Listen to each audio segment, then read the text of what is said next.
시간 주시는 하나님의 말씀을 함께 보시겠습니다. 누가복음 16장 1절에서 13절까지의 말씀을 함께 보시겠습니다.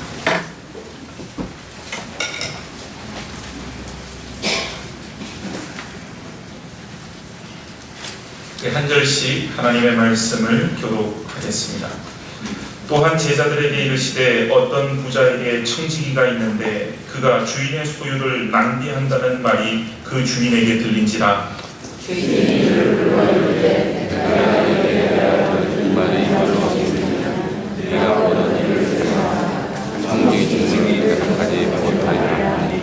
청지기가 속으로 이르되 주인이 내 직분을 빼앗으니 내가 무엇을 할까? 땅을 파자니 힘이 없고 비로 먹자니 부끄럽구나.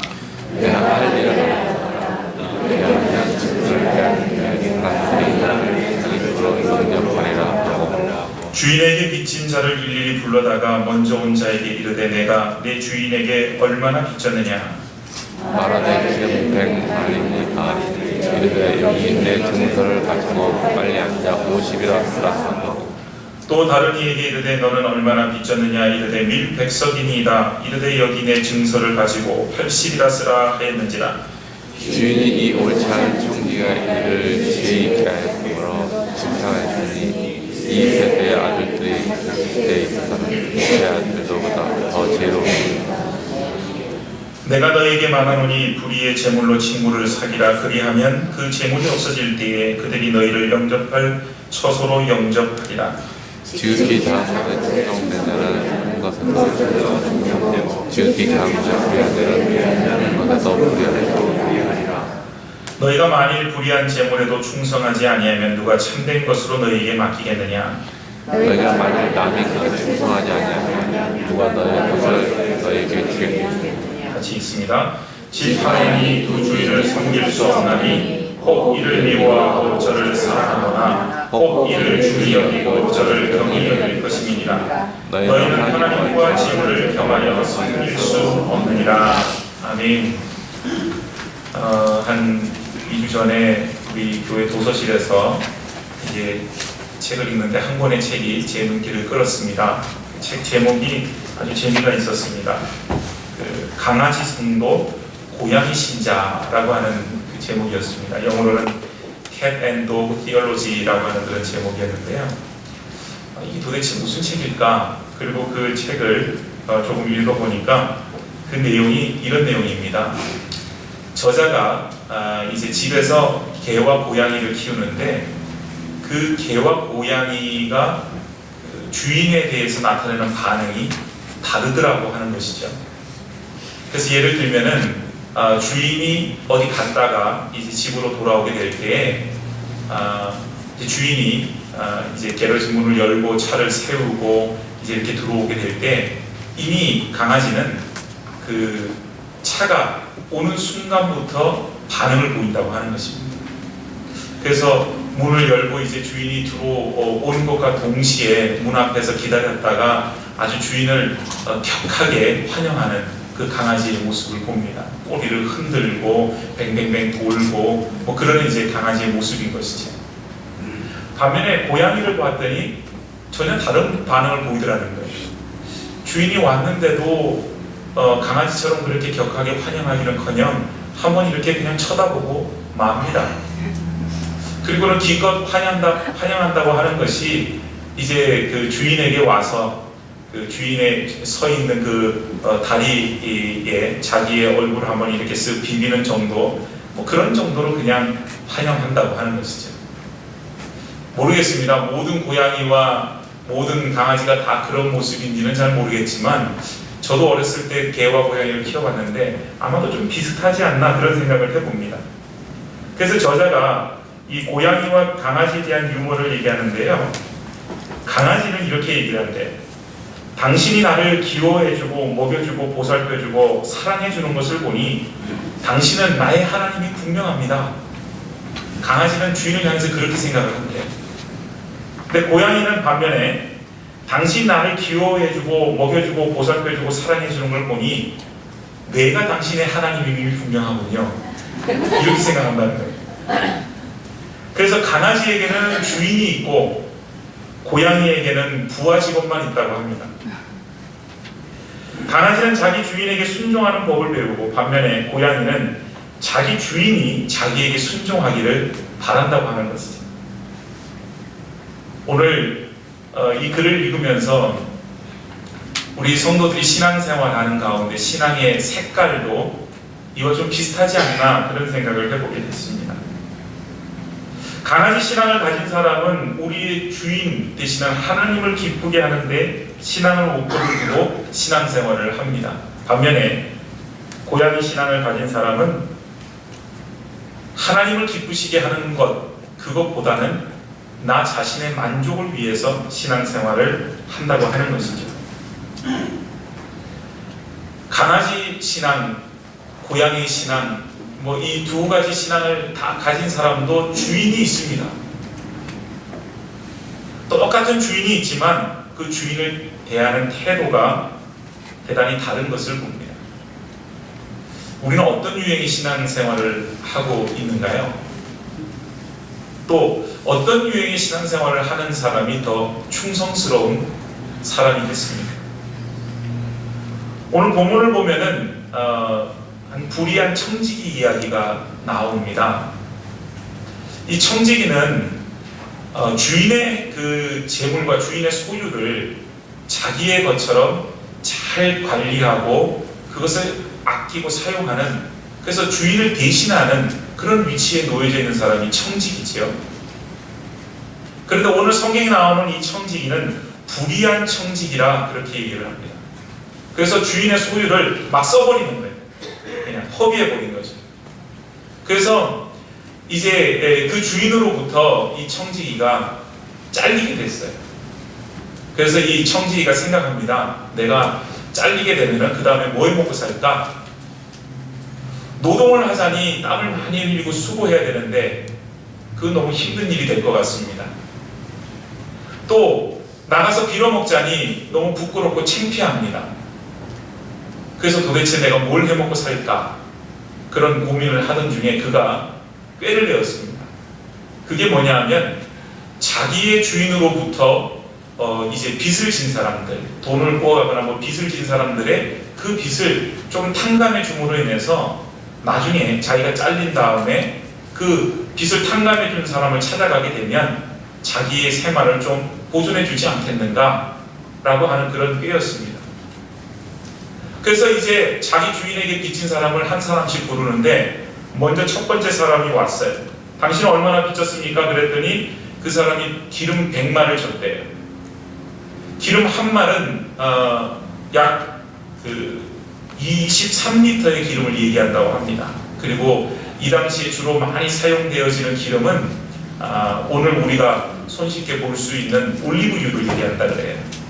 그 이스라엘 지역에 올리브 나무가 많고 그 올리브 기름을 통해서 때로는 식용으로, 때로는 심지어는 의료용으로까지 사용하였다고 하는 것이죠. 그래서 한 마리 23리터의 기름이니까 그가 빚진 것이 100마리니까 계산을 해보면 2300리터의 올리브유를 빚을 진 것이죠. 보통 올리브유 나무 한 그루에서는 25리터의 기름을 얻을 수가 있다고 합니다. 그래서 그 기름 100말 2300리터의 올리브유를 얻기 위해서는 총 92그루의 올리브 나무가 필요하다고 하는 것이죠. 그러니까 상당히 좀 많은 양의 그런 그 빚을 진 것입니다. 이것을 돈으로 환산해 보니까 약 1000데나리온의 돈의 가치가 있는데 그 당시 노동자의 하루 품삯이 1데나리온이니까 1000일 동안 일을 해서 벌을 수 있는 그 돈을 얘기하고 있습니다. 그런데 그만큼 큰 돈을 빚진 이 사람에게 이제 이 불의한 청지기가 어떻게 합니까? 당신의 그 빚 증서, 옛날에는 빚 증서를 쓸 때 그것을 이제 오늘처럼 무슨 컴퓨터 타이핑을 하는 것이 아니고 빚을 지는 사람이 거기다 자기가 직접 쓰는 거예요. 나 아무개는 누구에게 빚, 예를 들면 기름 100마를 빚졌습니다. 그렇게 하고 쓰는 거라고 합니다.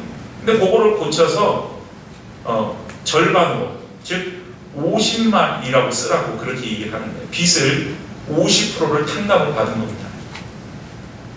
또 두 번째 사람을 불렀습니다. 당신은 얼마나 빚졌습니까? 그랬더니 이 사람은 밀을 100석 빚졌다고 합니다. 밀 100석을 얻기 위해서는 약 땅이 100에이커의 땅이 필요하다고 합니다.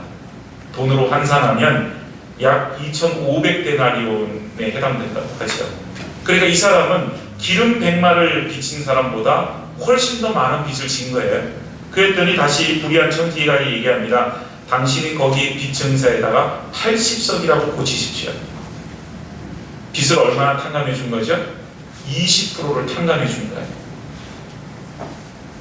그래서 자기 그 주인에게, 자기에게 빚진 사람이 아니라 자기 주인에게 빚진 사람에게 자기가 선심을 쓰면서 빚을 탕감해주고 나중에 자기가 그곳으로부터 잘린 다음에는 그 빚을 탕감받은 사람에게 어떤 혜택을 받으려고 했던 불의한 청지기의 모습을 봅니다. 그런데 재밌는 것은 이 청지기의 모습을 보고 그 주인이 굉장히 지혜롭다고 칭찬하는 모습입니다. 사실은 이 누가복음 이 16장에 있는 이 말씀을 처음 제가 성경을 읽으면서 저는 이해가 안 갔었어요. 왜냐하면 이 불의한 청지기에서 어떤 그 칭찬받을 만한 요소도 발견할 수가 없었기 때문입니다. 말 그대로 불의한 사람이었기 때문에 그렇습니다. 그런데 주인은 그 사람을 향해서 지혜롭다 얘기합니다. 이 지혜라고 하는 단어의 그 속뜻에 내포되어 있는 말을 보면은 용이 주도하다라고 하는 그 말이 포함이 되어 있습니다. 즉 이 불의한 청지기는 오묘한 방법으로 용이 주도하게 자기의 미래를 준비하고 있는 것이죠. 그래서 성경은 그렇게 얘기합니다. 이 세대의 아들들이 빛의 아들들보다 더 지혜롭다. 즉 이 세상에 속한 사람들, 믿음이 없고 어떻게 보면 불의한 사람들이 자기의 미래를 준비하는데 믿는 사람들, 그리스도인들보다 더 지혜롭게 치밀하게 용이 주도하게 준비하고 있다. 그렇게 이야기를 하는 것이죠. 그래서 하물며 믿지 아니하는 사람들도 이렇게 자기의 어떤 것을 얻기 위해서 재물이나 이런 것에 이렇게 충성하는데 하물며 우리 믿는 사람들이 그렇게 충성하지 않으면, 하나님 앞에 충성하지 않으면 어찌게 되겠는가라고 하는 말씀입니다. 또한 적당히 그저 이 충성한다고 하는 것이 세상과 하나님의 양쪽에 이렇게 양다리를 뻗친 채 그렇게 어느 정도 그냥 충성하는 듯한 모습을 보이는 것, 그것에 대해서 성경은 경고하고 있습니다. 그래서 마지막 13절 말씀에 이르기를 너희는 하나님과 재물을 겸하여 섬길 수 없느니라, 그렇게 딱 잘라서 이야기를 하고 있는 것이죠. 먼저 우리가 충성의 의미를 좀 살펴볼 필요가 있습니다. 충성이라고 하는 말은 헬라어로 피스토스라고 하는 그 말로 기록이 되어 있습니다. 이것은 신실하다, 정직하다 그런 의미가 있습니다. 페이스풀이나 혹은 아니스트라는 말을 가지고 있는 것이죠. 근데 이 말은 페이도라고 하는 말에서 나왔다고 합니다. 페이도는 믿는다 그런 의미입니다. 그러니까 결국은 충성이라고 하는 것은 믿음 속에서 나온다고 하는 것을 우리가 발견할 수가 있어요. 충성과 믿음은 굉장히 깊게 연관이 되어 있는 그런 말이라고 하는 것이죠. 우리가 누구를 믿지 못하면 우리가 그 사람에 대해서 충성할 수가 없다고 하는 것입니다. 그렇다면 우리가 어떻게 믿음 안에서 충성된 그리스도인이 되어야 되는가? 바로 이것을 오늘 말씀 속에서 살펴보고자 합니다. 첫 번째는 누구를 위한 충성이며 누구에 대한 충성인지를 알아야 됩니다. 우리가 충성을 하긴 하는데 과연 그게 누구를 위한 것이며 누구에 대한 것이냐라고 하는 것입니다. 아까 서두에 말씀드린 것 같이 강아지 성도 고양이 신자 얘기가 있습니다. 똑같이 주인을 가지고 있고 뭔가를 하는 것 같은데 전혀 다른 것이죠. 강아지 신자는, 강아지 성도는 그 주인에게 정말 충성을 다합니다. 그러나 고양이 신자는 그렇지 않죠. 자기 만족을 위해서 그냥 이렇게 하는 것이죠. 겉으로 보여지는 것은 똑같아 보이지만은 목적이 다르다라고 하는 것입니다. 그래서 마태복음 7장 22절에서 23절에 보면 이런 말씀이 있습니다. 같이 한번 읽겠습니다. 스크린에 나와 있습니다. 시작! 그 날에 많은 사람이 나더러 이르되 주여 주여 우리가 주의 이름으로 선지자 노릇을 하며 주의 이름으로 귀신을 쫓아내며 주의 이름으로 많은 권능을 행하지 아니하였나이까 하리니 그때 내가 그들에게 밝히 말하되 내가 너희를 도무지 알지 못하니 불법을 행하는 자들아 내게서 떠나가라 하라. 주의 이름으로 하였습니다. 주의 이름으로 선지자 노릇을 하고 주의 이름으로 귀신을 쫓아내고 주의 이름으로 많은 권능을 행하였지만 주님께서는 내가 너를 도무지 알지 못한다 그렇게 말씀하십니다. 더구나 불법을 행하였다고 그렇게 말씀하고 있습니다. 여러분, 바로 이와 같은 모습이 고양이 신자의 모습인 것이죠. 우리가 뭔가를 한 것 같습니다. 그러나 그 중심에 내가 충성을 다하는 그 모습 속에 하나님 앞에 우리가 영광을 돌리고 하나님께 충성을 다하는 것이 아니라 나의 만족이 거기에 우선이었던 것이죠. 나의 이기심이나 나의 욕심만이 그 자리에 자리 잡고 있었던 것입니다. 그래서 충성이라고 하는 말을 쓸 때는 거기에 나의 이기심을 내려놓아야 됩니다. 나의 욕심을 내려놓아야만 합니다. 오로지 충성받으시는 그 분을 향한 그 마음만이 존재해야 된다고 하는 것입니다. 그리고 또한 생각해 봐야 되는 것은 누구에 대한 충성인가 라고 하는 것입니다. 당연히 우리 충성의 대상은 하나님이십니다. 양다리를 걸치는 것은 온전한 충성이 될 수가 없습니다. 13절에 얘기했던 것처럼 하나님과 재물을 겸하여 섬길 수 없다라고 분명히 얘기합니다.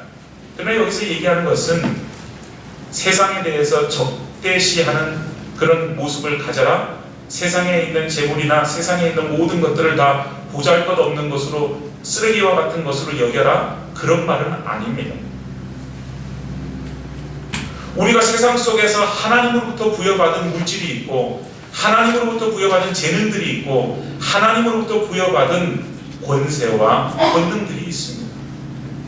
그 모든 것들을 하나님을 위하여서 사용해야 된다고 하는 것이죠. 나에게 그 모든 것을 주신 것은 바로 하나님을 위해서 쓰여지기 위해서 주신 것이라고 하는 사실을 우리가 기억해야 된다고 하는 것입니다.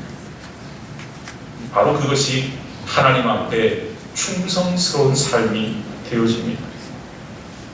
우리는 너나 할 것 없이 다 누구든지 하나님 앞에서 청지기로 부름을 받은 사람들입니다.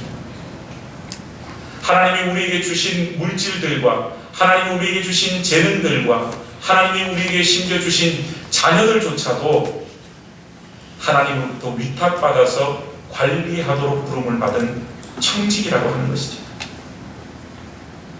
그래서 고린도전서 4장 1, 2절에 이런 말씀이 있습니다. 다시 한번 같이 읽습니다. 시작. 사람이 마땅히 우리를 그리스도의 일꾼이요 하나님의 비밀을 맡은 자로 여길지어다. 그리고 맡은 자들에게 구할 것은 충성이니라. 누구든지 우리가 그리스도의 일꾼으로 하나님의 부름을 받은 자로 그렇게 우리가 있습니다. 그렇기 때문에 우리에게 마땅히 해야 되는 일은 바로 그 우리에게 주신 그 하나님 앞에 충성을 다하는 일이라고 하는 것이죠. 사랑하는 여러분, 오늘 우리는 누구에게 충성을 합니까? 우리가 하고 있는 일들이 과연 하나님을 위한 일들입니까? 아니면 나의 만족을 위한 일들입니까?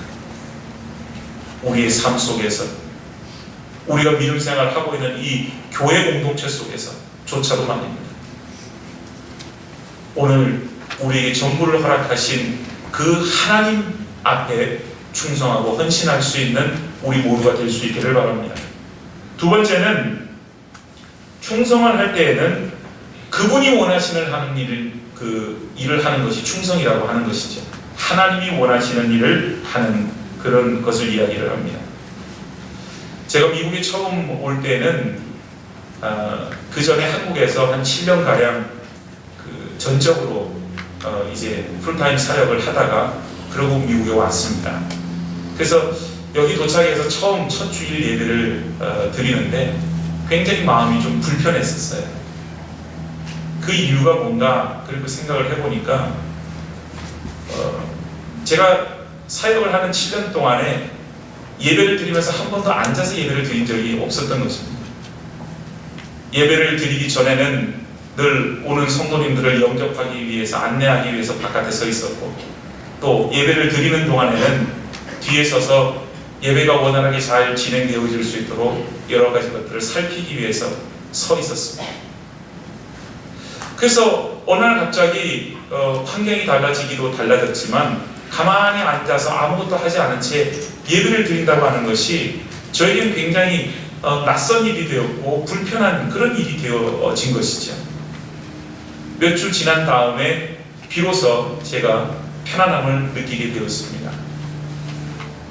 바로 그것은 하나님께서 지금 이 시간에 나에게 원하시는 일이 바깥에 서서 안내를 하거나 뒤에 서서 예배를 살피거나 뭘 하는 일이 아니라 바로 하나님 앞에 앉아서 하나님만을 바라보며 예배하는 일, 그것이 바로 지금 나에게 필요한 일임을 깨달았기 때문입니다. 여러분, 우리는 뭘 자꾸 해야만 하나님 앞에 충성이 된다고, 헌신이 된다고 그렇게 생각하는 경우가 많이 있습니다. 그러나 생각해 보세요. 누구의 관점입니까? 하나님의 관점이신가요? 아니면 나 자신의 관점입니까? 하나님의 관점에서는 지금 우리가 해야 될 일들을 또 생각하고 하나님의 관점에서 최선을 다하는 것, 그것이 바로 참된 충성의 일이 되어질 것입니다. 잠언 25장 13절에 이런 말씀이 있습니다. 같이 읽습니다. 시작. 충성된 사자는 그를 보내시 이에게 마치 추수하는 날에 얼음 냉수 같아서 능히 그 주인의 마음을 시원하게 하느니라. 제가 충성에 대해서 얘기할 때 이 구절을 굉장히 좋아합니다. 충성된 사자는 추수하는 날에 힘들게 일하는데 땀을 흘리고 수고하고 목이 마른 그런 가운데 있는데 그때 주어지는 얼음 냉수 같아서 주인의 마음을 시원하게 하느니라. 여러분, 우리가 하는 일들이 하나님의 마음을 시원하게 해드리는 일이 되어져야만 합니다. 내 마음을 시원하게 하는 일이 아닌 나의 주인 되시는 하나님의 마음을 시원하게 해드리는 일이 되어져야만 합니다. 마치 하나님의 가벼운 부분을 긁어드리는 그런 역할인 것이죠. 충성은 뭐 어마어마한 것만이 충성이 아니에요. 우리가 아까 찬송으로 불렀잖아요. 충성하라 죽도록. 그 말 들으면은 부르면서도 마음이 좀 부담이 생겨요. 죽도록 충성 해야 되는데 죽기는 좀 겁나고 뭐 그런 것이죠. 물론 목숨을 내어놓고 충성하는 사람들이 있습니다. 목숨을 내어놓고 하나님 앞에 순교했던 많은 순교자들이 있습니다. 그들을 향하여서 충성된 사람이라 일컬을 수 있을 것입니다. 그러나 꼭 그와 같지 않더라도 하나님의 관점에서 우리는 충성스러운 하나님의 백성들이 될 수 있습니다. 어떤 사람들은 이 자리에 앉아서 예배 드리는 것만으로도 하나님 앞에 충성되다 일컬음을 받을 수 있을 것입니다. 어떤 사람들은 주방에서 땀을 흘리며 수고하는 것으로 하나님 앞에 충성을 다하는 사람이 될 수 있을 겁니다. 또 어떤 사람들은 성가대석에 앉아서 하나님을 찬양하고 하나님의 드릴 찬양을 준비하는 것으로 충성된 사람이라 얘기할 수 있습니다. 사람마다 다 다른 것입니다. 왜 그렇습니까? 사람에게 주어진 은사가 다릅니다. 그 사람의 믿음의 형편이 다르기 때문에 그렇습니다. 여러분, 어린아이에게 청년이 해야 되는 일, 우리 엄마 아빠들이 해야 되는 일을 요구할 수 없어요. 또 반대로 청년의 지혜를 가지고 그가 가지고 있는 힘을 가지고 어린아이들이 해야 되는 그런 일들을 늘 하면서 만족할 수 없습니다. 사람마다 해야 될 많은 일들이 있습니다. 그러나 우리가 중요하게 생각해야 되는 것은 우리의 주인 되시는 하나님이 원하시는 일을 해야 된다고 하는 것입니다. 내가 원하는 것이 아닙니다. 그래서 충성된 사람은 주인이 땀 흘려 수고할 때 그 목마름을 알고 얼음 냉수 같이 그 주인의 마음을 시원하게 하는 그런 사람이 되어집니다.